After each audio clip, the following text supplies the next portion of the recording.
5 tips for millennials for managing money. Millennials, or people born between the early 1980s and the early 1990s, face a much different economic future than that of their parents. As the wealth gap widens, millennials are up against an ever-challenging economic landscape as they move through their adulthood. In this video, we look at 5 tips for millennials to help manage money. By adopting some or all of these tips, you could set yourself up for a more prosperous financial future. Number 1. Looking at ways of managing your costs. Don't worry, this part isn't going to be about stopping buying coffees or avocado on toast, or whatever the latest cliche about millennials is. Cutting costs doesn't have to mean missing out on your weekly treats.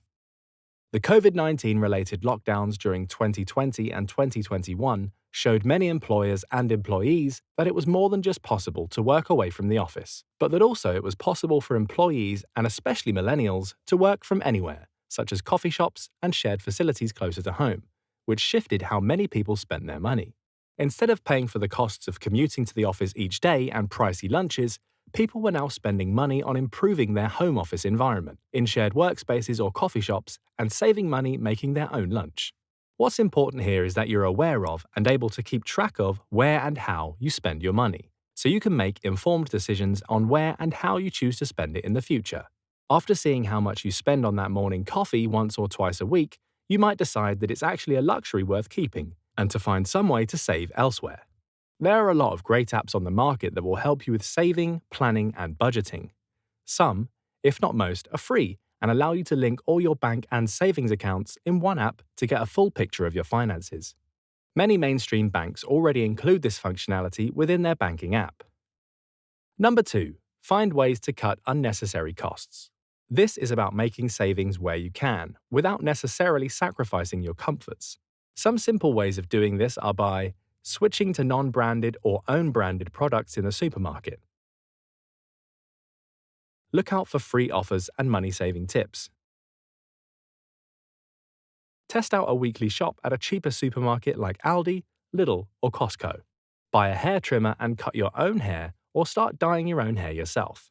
Cut down the costs you decide are not a necessity, and not only will you save money, you'll keep yourself informed and in control. Number 3. Stop paying interest on your credit card debt. If you have a credit card debt, put a strategy in place for paying it down and getting rid of it. There are often several 0% credit card offers from major banks and other providers that let you transfer your existing balances to their 0% card.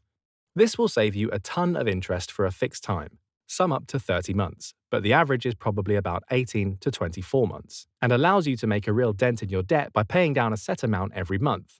Although you might want to consider setting up a direct debit instruction to avoid missing minimum payments and being hit with late payment charges.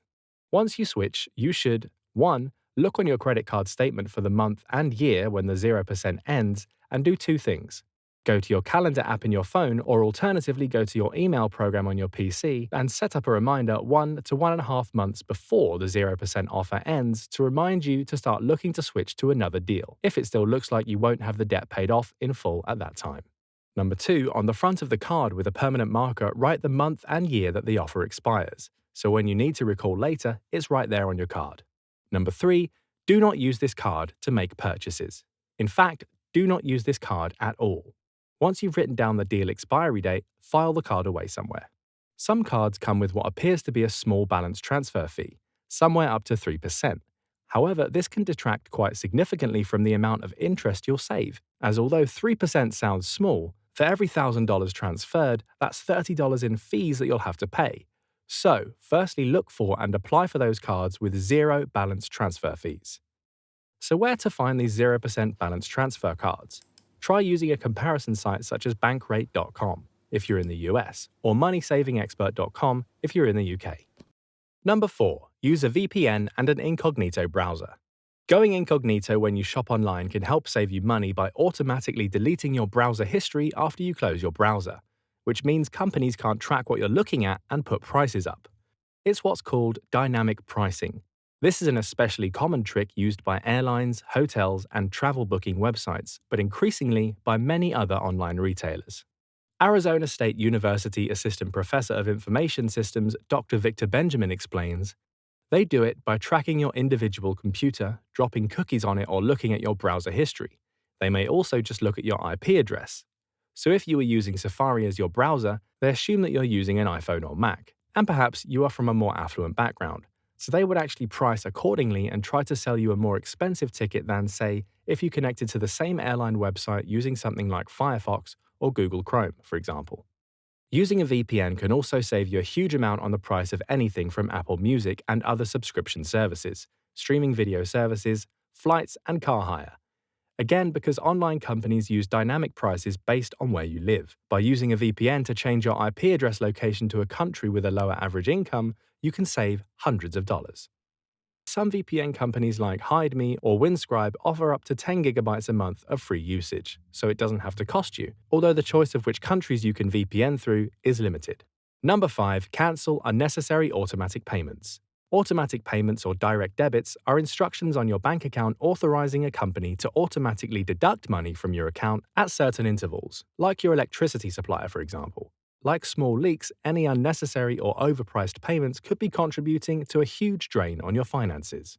Get into the habit of checking your bank and credit card statements regularly for any auto payments for services that you don't need or use anymore, and ones that you have forgotten to cancel. They could be streaming services, online subscriptions, gym memberships, and insurance payments, for example. If you're no longer in contract for these payments and there's no notice period required to be given to the supplier, contact your bank about canceling these financial leaks. Managing money during current times of rising inflation, increasing movement towards digital technology, and remote working options means that the economic world facing millennials today is hugely different to that of their parents. But by adapting and finding ways to manage your finances, you should be able to cut some of your costs and regain some more control over your finances without having to sacrifice too much of the things that you enjoy. Take a look at some of our other content. Click on the subscribe button if you want to see more. Thanks for watching.